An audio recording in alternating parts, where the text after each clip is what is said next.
तो दोस्तों कैसे हैं आप लोग। मैं उम्मीद करता हूं आप लोग अच्छे होंगे और फाइन होंगे।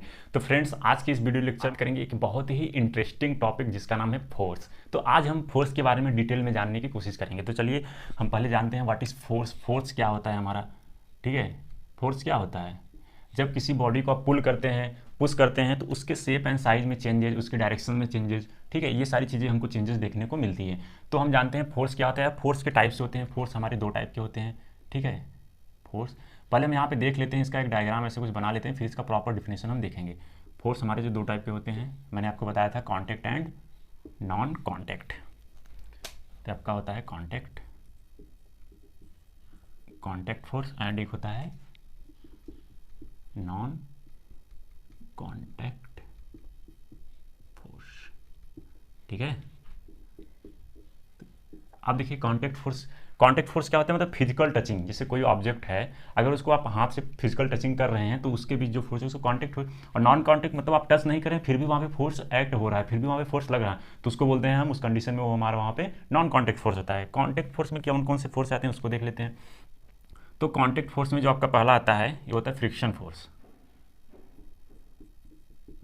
फ्रिक्शन फोर्स, ठीक है। फ्रिक्शन फोर्स के भी कई टाइप्स होते हैं, इसके भी कई टाइप्स होते हैं, आप यहाँ पे बना लीजिए। तो फ्रिक्शन फोर्स का जो पहला टाइप होता है वो होता है एक स्लाइडिंग फ्रिक्शन, स्लाइडिंग फ्रिक्शन। फिर होता है dynamic friction, then rolling friction, then static friction, ठीक है। तो ये टाइप के, चार टाइप के फ्रिक्शंस होते हैं, ओके। अब हम बात करते हैं और, तो कॉन्टैक्ट फोर्स में और कौन कौन से आते हैं हमारे, ये आपका ऐसे कर लेते हैं इसको, यहाँ पे ऐसे, एक मिनट, आपका अब आता है एक नॉर्मल फोर्स। नॉर्मल फोर्स हो गया, और आपका टेंसाइल फोर्स हो गया, फिर आपका कंप्रेसिव फोर्स हो गया, फिर आपका शियर फोर्स हो गया, यहाँ पे आपको दिख रहा है नहीं, हाँ शियर फोर्स हो गया। फिर आपका हो गया कौन सा एक फोर्स होता है, कोलूजन फोर्स हो गया, कोलूजन फोर्स यहाँ पे दिख रहा है, हाँ।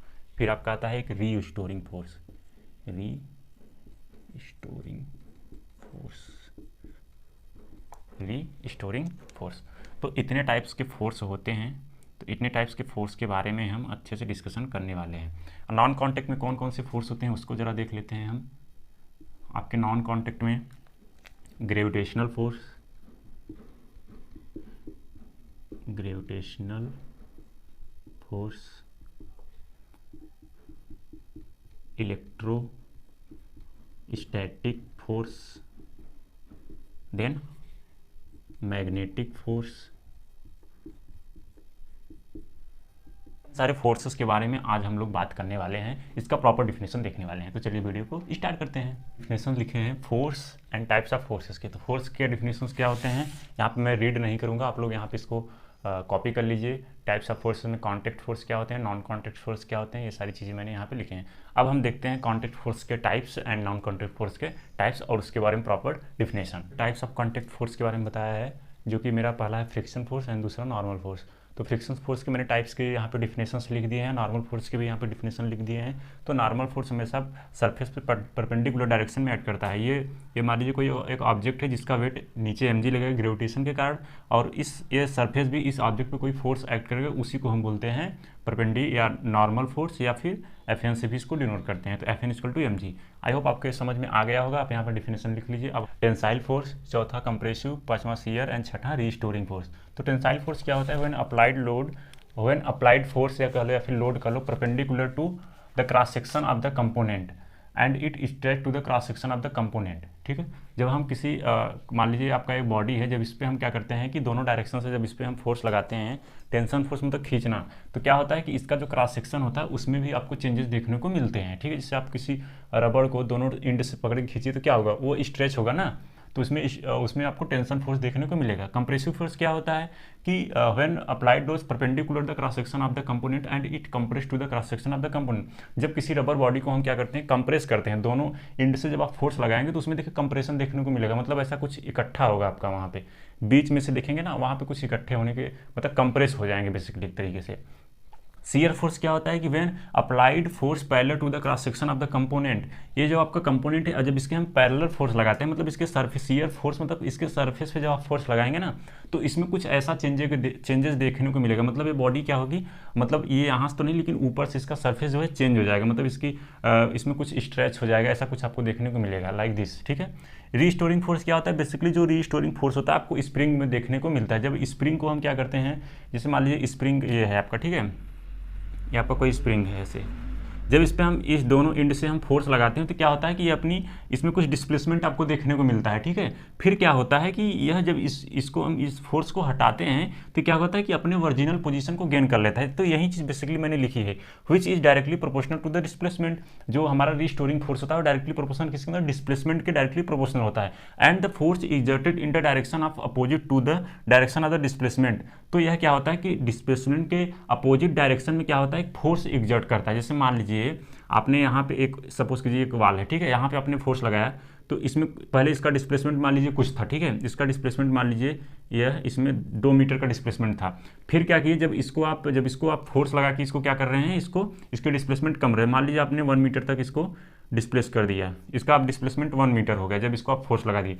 फिर क्या करते हैं कि जब इसको फोर्स को हटाते हैं तो यह क्या करता है, डिस्प्लेसमेंट के अपोजिट डायरेक्शन में क्या करता है, यह डायरेक्शन में मूव करने लगता है। तो क्या होता है कि उसी को हम बोलते हैं रीस्टोरिंग फोर्स, मतलब वो अपने फोर्स को फिर से रिस्टोर कर लिया, अपने ओरिजिनल पोजीशन पे फिर से आ गया, तो उसी को बोलते हैं हम रीस्टोरिंग फोर्स। आई होप आपको समझ में आ गया होगा। अब हम लोग बढ़ते हैं आगे। ठीक, हम लोग का टाइप्स ऑफ कॉन्टैक्ट में 7 है, collision force and 8 balance and 9 unbalance force. तो कोलिजन फोर्स क्या होता है, when 2 bodies collide they each other as a result equal and opposite force act on each body.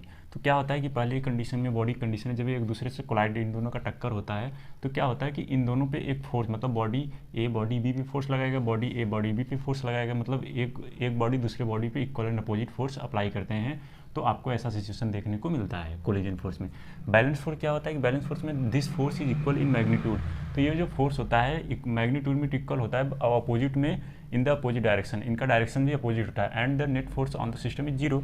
तो कहने का मतलब ऐसा कुछ रहता है, ये जैसे आपका एक बॉडी है ना, तो इस पर जो फोर्सेज लगेंगे, जैसे मान लीजिए इस पर फोर्स लग रहे हैं ऐसा कुछ, इस पर जो F लग रहा है ये 10 न्यूटन यहाँ भी लगेगा, मैग्नीट्यूड का इक्वल मतलब इक्वल फोर्स लगेंगे, मैग्नीट्यूड की इनकी जो वैल्यू होगी सेम होगी, 10 न्यूटन का फोर्स यहाँ भी लगेगा, 10 न्यूटन की फोर्स यहाँ भी लगेगा, और इनकी जो डायरेक्शन होती है अपोजिट डायरेक्शन। तो इस कंडीशन में सिस्टम पे जो नेट फोर्स होगा 0 होगा और इसमें कोई, इसके स्टेट में कोई चेंजेस नहीं होगा। बट अनबैलेंस वाले कंडीशन में क्या होता है, ये आपका अनबैलेंस फोर्स होता है। मान लीजिए इधर आपका 10 न्यूटन का फोर्स अप्लाई हो रहा है, इधर 2 न्यूटन का फोर्स अप्लाई हो रहा है, तो ये एक दूसरे का अपोजिट तो होते हैं बट इनका जो मैग्नीट्यूड की वैल्यू होती है वो सेम नहीं होती है।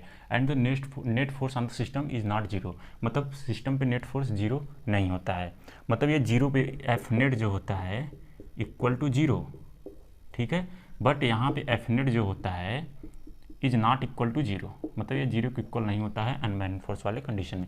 तो फ्रेंड्स, मैंने यहाँ पे कॉन्टैक्ट फोर्स के बारे में जितनी भी पॉसिबिलिटी हो सकती थी सारी चीज़ें मैंने बता दी। अब मैं आपको बताने जा रहा हूँ नॉन कॉन्टैक्ट फोर्स के बारे में। तो ग्रेविटेशनल फोर्स, तो ग्रेविटेशनल फोर्स क्या होता है कि in the universe every particle या ऑब्जेक्ट या बॉडी कह लो attract another body because of its mass. तो क्या होता है कि जैसे यहाँ पे 2 बॉडी हैं, ठीक है, तो इस यूनिवर्स में कोई भी 2 बॉडी एक दूसरे को अपनी तरफ अट्रैक्ट करती है और इन दोनों के बीच जो अट्रैक्शन फोर्स लगता है उसी को हम बोलते हैं ग्रेविटेशनल फोर्स। और यह अट्रैक्शन फोर्स क्यों लगता है, इनके मासेस के कारण, जिसका जितना ज़्यादा मास होगा उतना ज़्यादा वो अट्रैक्शन फोर्स लगाएगा, ठीक है।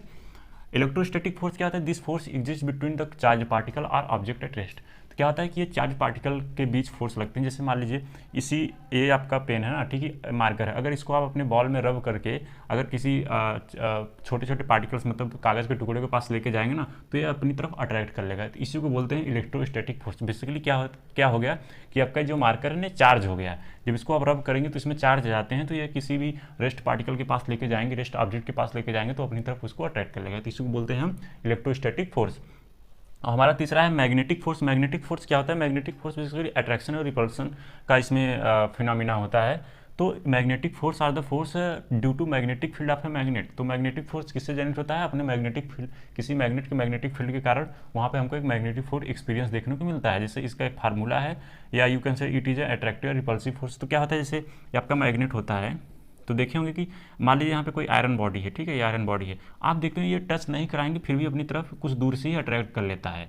तो इसमें अट्रैक्शन भी होता है। और मान लीजिए दो मैग्नेट अगर आप पास लेके आते हैं और सेम पोल उसमें होते हैं तो रिपेल कर देता है उसको, ठीक है। इसका फार्मूला था F=QVB/B।